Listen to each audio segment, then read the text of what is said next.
Municipal sur le marché de Kourou, l'ambiance est bien moins bruyante en l'absence des sonos crachant la propagande des candidats.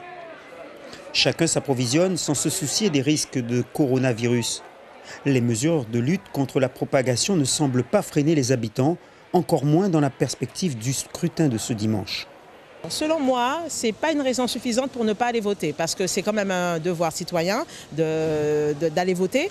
Mais c'est vrai que je pense plutôt les personnes âgées. Il faudrait que ces personnes soient accompagnées, qu'on aille les chercher, parce que d'eux-mêmes, je ne pense pas qu'ils voudront sortir de chez eux. Mais ça ne doit pas être un frein pour aller voter. Si vraiment il y avait un problème, on aurait annulé carrément.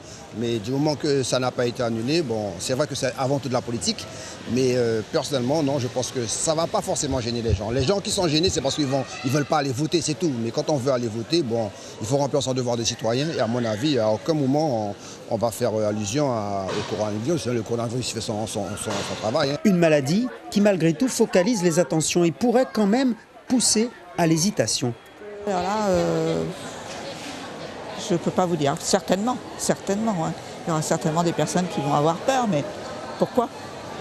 Peut-être que les gens auront peur d'être trop près les uns des autres, mais enfin le marché, je vois qu'il fonctionne un peu comme d'habitude, donc peut-être que les gens iront voter. C'est le souhait que l'on peut faire.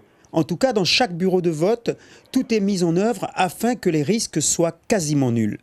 Sens unique. Gel hydroalcoolique mis à disposition. On se lave les mains avant, on se lave les mains après le scrutin. Au moment de la signature, chaque électeur a droit, ou du moins a la possibilité d'avoir un stylo à usage unique ou bien un stylo qu'il emmène lui-même. Encre bleue, encre noire, indélébile. Voilà. Pour les personnes âgées et les personnes fragilisées, nous aurons donc ce qu'on appelle le fameux coupe-fil. Elles seront prioritaires pour pouvoir voter. À Kourou, 12 bureaux seront équipés de tous les outils permettant de ne pas propager un peu plus le virus.